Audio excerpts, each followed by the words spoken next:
And one more thing, don't expect horror in this movie. Don't be carried away by that word booth. It is supposed to be a horror comedy. It is supposed to be a supernatural comedy, but horror element and supernatural element are totally missing from the movie. You don't even get a single jump scare moment in the movie. Now let me come to the review of the movie Phone Booth. We are given introduction to the movie and introduction to our two main leads, Major and Gullu, right at the beginning of the movie by a husky voice, husky and intimidating voice. That particular voiceover was one of the 3 to 4 things which came close to give intimidation, which came close to give a scare.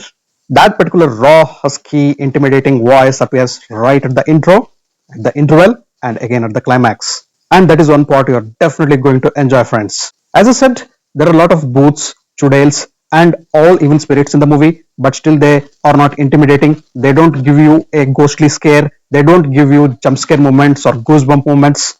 The closest thing which had come was the voiceover which I mentioned. The second closest thing which came to giving intimidation and those jump scare moments was Shiba Cheddaji in the role of Chikni Chudail. Watch for her, such a versatile actor. See the expressions on her face. Initially, she looks intimidating, but lands up on a funny note later. We learn that she too was not at all serious in giving us jump scare moments, just like the voiceover.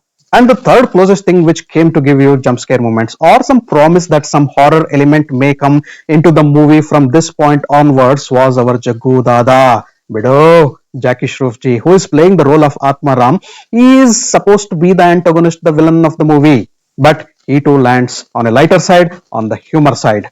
Rather than intimidation and villainy, Jackie Shroff's character too has a lot of humor touch. Jackie Shroff goes one step ahead, giving entrepreneurship lessons to his subordinates. And look at that particular point where he gives a punch dialogue to Ishan Khatter and claims himself as the original hero since 1983. He picks a flute and plays the famous tune from Hero. I just loved that scene. And the way he abbreviates his company's name, look out for that. That is also humorous and hilarious.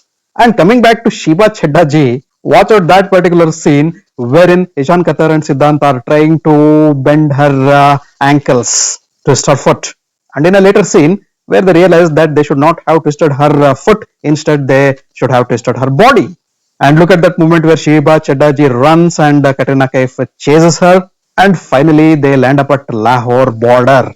And look at the interactions there between Shiba Chadda and Katrina Kaif. When Katrina Kaif is mocking at Shiba Chadda and telling that your Hindi is really bad, she is indirectly mocking at herself. Anything can happen. Katrina Kaif can become more prettier, more beautiful, but her Hindi can't change, isn't it? And the other person who would have given you the scare moments was Katrina Kaif, and definitely she is one of the most beautiful ghosts you will ever see on the screen. Definitely she cannot give you any scare moments, man. And she doesn't do that in the movie as well. So the scare thing out, the horror thing out.